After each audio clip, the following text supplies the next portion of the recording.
What's good, YouTube? It's your boy Ghost. I'm coming to you from inside my truck, getting loaded up out here in Fresno. Thought I'd drop this video today to speak on leasing and owning. I know there's 1,000 videos about it, but you know, people keep bringing up my situation of me shutting down my authority, about me and the blue truck that I bought, the Max Force that blew up, and all the other situations they keep bringing up. Since everybody likes, it seems like this community of trucking likes to keep everybody's situations in their mouth. So thought I'd just drop this video to address certain things. Now, for one, when it comes to this whole me shutting my authority down, you got to understand why I did it. I didn't have to, but I was tired of the bullshit and I was tired of getting oddities and everything else. Okay? Because it is no joke.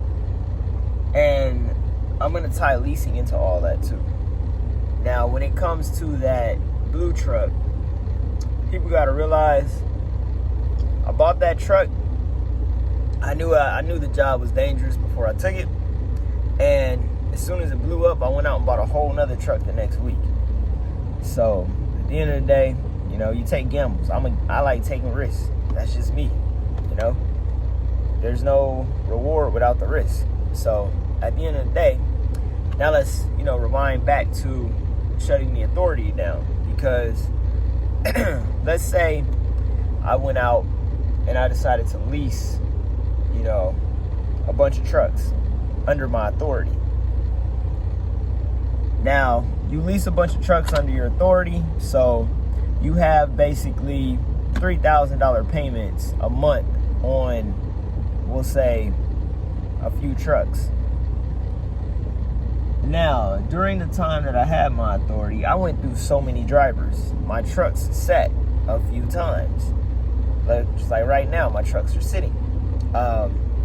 Now, if I was leasing through all that, that would be corporate and financial suicide, because at the end of the day, those payments are still coming every single week.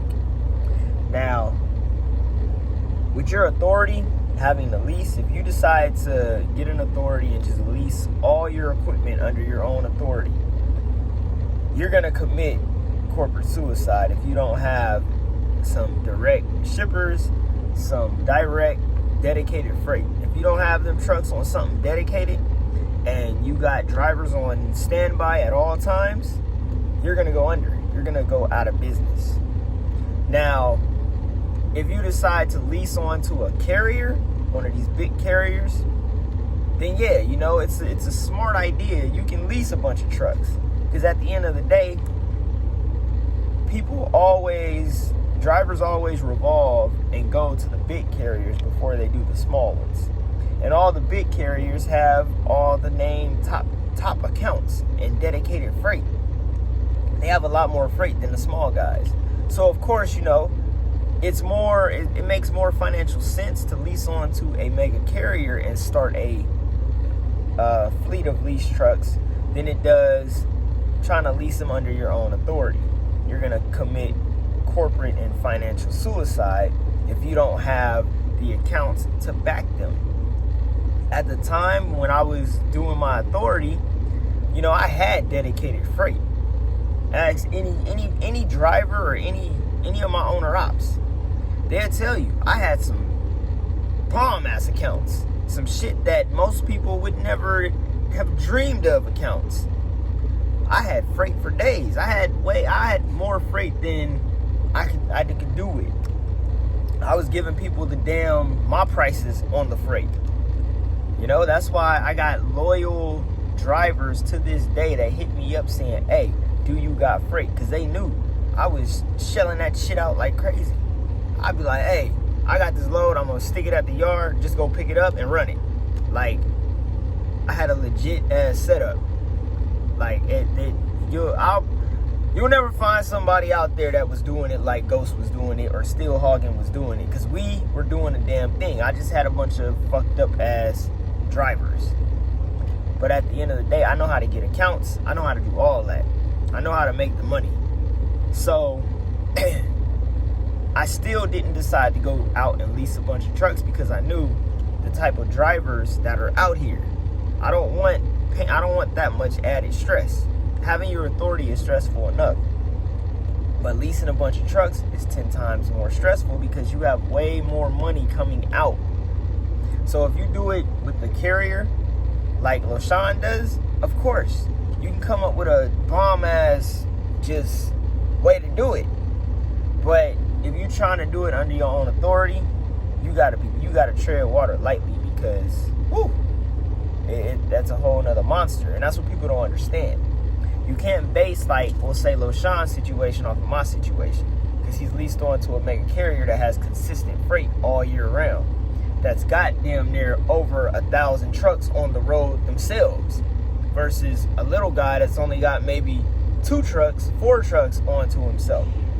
So, I'm not gonna have the type of capacity and the type of freight that UPS or Snyder or Swift or all these big time people do.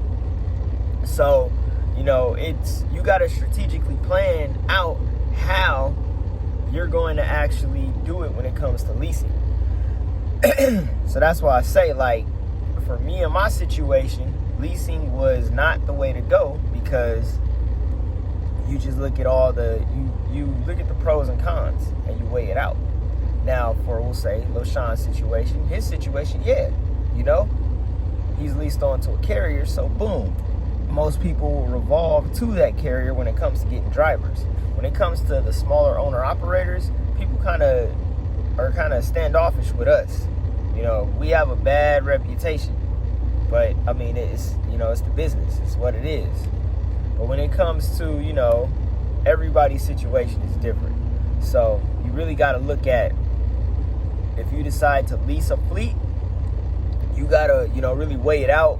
Really talk to people that's going to keep it real with you, whether you want to lease it under an authority or lease it onto one of these carriers. You just got to really weigh it out, look at it, and, see if you got a good-ass plan and something that's going to really work for you. Because for me, that wasn't going to work for me. I wasn't about to stress myself out and have a heart attack before I hit 35. Like, I was good. So, now, to this blue truck situation. I paid 10 G's for the truck, and the truck blew up. And I parked the truck. But guess what? I still had the title. The truck still parked. Still have no payments. At any given time, I can take the $7,500, put it into the truck, slap a new motor in it, put the truck back on the road. But I'm taking my time with it. So if I was to have done that with a truck that basically I'm leasing, this is what would have happened. Say if I just would have shut the truck down, that $750 payment every single week is still due. Every week, that payment is still there, whether you got a driver in it or not. So after, we'll say, a whole year of paying $750, you're losing about 30 to 40 grand if the truck is set, theoretically. Now with this $10,000 truck that I bought that's sitting right now, I ain't losing no money with it besides paying for the parking spot that it's in, which is what, maybe $150 a month. Now you multiply that by 12 and it's nothing. It's damn near close to $1,200 a month. So at the end of the day, or $1,200 for the year versus 40-something thousand for the year. As a matter of fact, I don't even got a calculator with me. I do the numbers. But you do 750 times 52. That's how much money you're going to pay, theoretically, if that truck was to sit for the whole year. Versus, you'll do 150 times 12. That's a big difference in how much money you about to lose. And that's what I looked at. That's why, I'm more of, I like paying cash for stuff, and I like stuff sitting, if it has to. Because at the end of the day, it's hard to find drivers out here. So at the end of the day, like I told myself, I'd rather have stuff that's paid off, because with my situation, having an authority and and stuff like that, I would rather have equipment that's paid off, because I can sit my equipment down and I don't have the stress of still having to make a payment on it. I want that peace of mind. Versus if I'm leasing all my equipment, I still have to have bread to make that payment every single year or every single week or month or whatever. So like I say, it's different strokes for different folks. But in my situation, I sat down, I did the numbers, and that's what I came up with. And I said, nah, I'm good. I'd rather just have my equipment. Just like right now, I have 3 trucks that are sitting at my yard. They don't have and trailers. I don't have no payments on them, nothing. So they can sit there for 12 months, and the only thing I'm paying on is the parking spots. Versus having to pay for parking spots plus truck notes. And that doesn't make sense to me at all. At any given time, I could put a driver back in the trucks, or change the oil, do all that, and put the trucks back on the road. They start making money from where they left off. Versus having these trucks sit, having to pay the notes on them and all this other stuff. I didn't want that headache, especially under my own authority. Now, if I was leased to a carrier, like a big carrier, I could easily put an ad out there and put a driver in it and just keep it rolling. Because people will attract to a larger carrier before they do a smaller carrier. Because it's just security that the mega carriers, come with.